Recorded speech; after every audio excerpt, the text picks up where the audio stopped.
ಆತ್ಮಹತ್ಯೆ ಪ್ರಕರಣಕ್ಕೆ ತಿರುವು, ಅಪರಿಚಿತರಿಂದ ತನಿಖೆಗೆ ಆಗ್ರಹ, ಶವ ಪರೀಕ್ಷೆ ನಡೆಸಿದ ಪೊಲೀಸರು. ಬಂಗಾರಪೇಟೆ ತಾಲೂಕಿನ ಕಾಮಸಮುದ್ರ ಹೋಬಳಿಯ ಜಾನುಗುಟ್ಟೆ ಗ್ರಾಮದ ನಿವಾಸಿಯಾದ ಚಂದ್ರಶೇಖರ್ ರವರ ಪತ್ನಿ ಪ್ರಿಯಾಂಕರವರು ಬೆಂಗಳೂರಿನ ಆನೇಕಲ್ ತಾಲೂಕಿನ ತಮ್ಮ ವಾಸದ ಮನೆಯಲ್ಲಿ ಆತ್ಮಹತ್ಯೆ ಮಾಡಿಕೊಂಡಿರುತ್ತಾರೆ. ಘಟನೆಗೆ ಸಂಬಂಧಿಸಿದಂತೆ ಪತಿ ಹಾಗೂ ಮೃತ ಮಹಿಳೆಯ ತಂದೆ ತಾಯಿಯರು ಪೊಲೀಸರಿಗೆ ವಿಷಯ ತಿಳಿಸದೆ ಕುಟುಂಬಸ್ಥರ ಒಪ್ಪಿಗೆಯಂತೆ ಬಂಗಾರಪೇಟೆ ತಾಲೂಕಿನ ಜಾನುಗುಟ್ಟೆ ಗ್ರಾಮದ ರುದ್ರಭೂಮಿಯಲ್ಲಿ ಅಂತ್ಯ ಸಂಸ್ಕಾರ ನೆರವೇರಿಸಿರುತ್ತಾರೆ.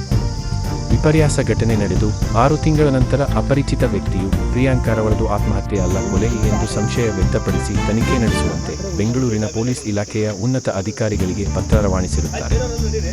ಅದರ ಹಿನ್ನೆಲೆಯಲ್ಲಿ ಆನೇಕಲ್ ಪೊಲೀಸರು ಇಂದು ಬಂಗಾರಪೇಟೆ ತಹಸೀಲ್ದಾರ್ ರವರ ಸಮಕ್ಷಮದಲ್ಲಿ ಶವ ಪರೀಕ್ಷೆ ನಡೆಸಿದರು.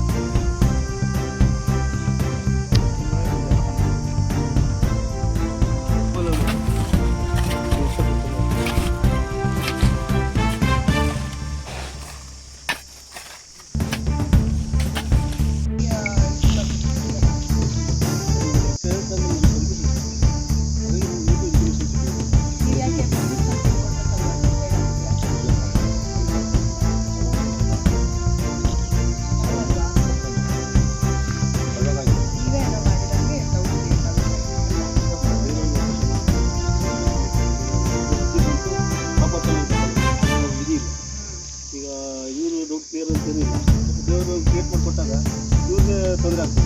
ಹಾಗಾಗಿ